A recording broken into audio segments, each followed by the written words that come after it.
કચ્છના બે સ્થળ ભુજ પોલીસ પરેડ ગ્રાઉન્ડ તથા સફેદ રણ ખાતે યોગ સાધકોએ રોગ તને પડકાર સૂર્ય તને નમસ્કારની વિચારધારા સાથે સૂર્ય નમસ્કાર કર્યા હતા. ભુજના પોલીસ પરેડ ગ્રાઉન્ડ ખાતે 535 તથા સફેદ રણ ખાતે 155 યોગ સાધકોએ રોગ તને પડકાર સૂર્ય તને નમસ્કારની વિચારધારા સાથે સૂર્ય નમસ્કાર કરી વર્લ્ડ રેકોર્ડમાં ભાગીદારી નોંધાવી હતી.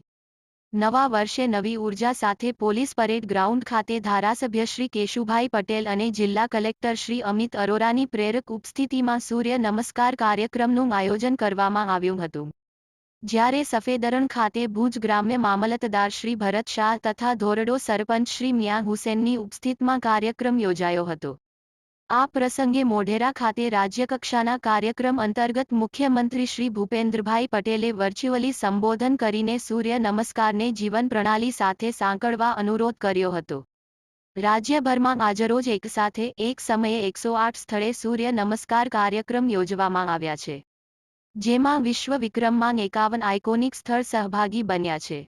આ પ્રસંગે ગૃહ રાજ્યમંત્રી શ્રી હર્ષ સંઘવીએ પણ વર્ચ્યુઅલી સંબોધન કરતા જણાવ્યું હતું કે સૂર્ય નમસ્કાર સ્પર્ધાના માધ્યમથી યોગની લોકપ્રિયતા વધારવાનો એક અવસર સરકારે ઊભો કર્યો છે.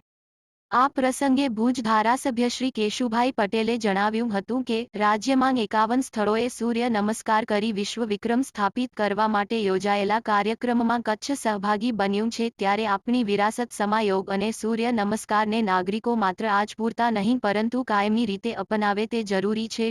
ગુજરાત રાજ્ય યોગ બોર્ડના માર્ગદર્શન હેઠળ કચ્છ જિલ્લામાં પોલીસ પરેડ ગ્રાઉન્ડ ખાતે સૂર્ય નમસ્કાર કાર્યક્રમનું આયોજન કરવામાં આવ્યું હતું.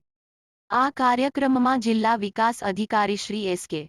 પ્રજાપતિ, પશ્ચિમ કચ્છ પોલીસ અધિક્ષક શ્રી મહેન્દ્ર બગડિયા, નિવાસી અધિક કલેક્ટર શ્રી મિતેશ પંડ્યા, જિલ્લા શિક્ષણાધિકારી શ્રી સંજય પરમાર, પ્રાથમિક જિલ્લા શિક્ષણાધિકારી શ્રી બી.એન. વાઘેલા, જિલ્લા રમતગમત અધિકારી શ્રી મુકેશભાઈ ગોયા, જિલ્લા યુવા વિકાસ અધિકારી શ્રી નરસિંહભાઈ ગાગલ, પ્રાંત યુવા વિકાસ અધિકારી શ્રી દેવાંશીબેન ગઢવી, અગ્રણીશ્રીઓ, અધિકારીશ્રીઓ, યોગ સાધકો, વિદ્યાર્થીઓ વગેરે બહોળી સંખ્યામાં ઉપસ્થિત રહ્યા હતા.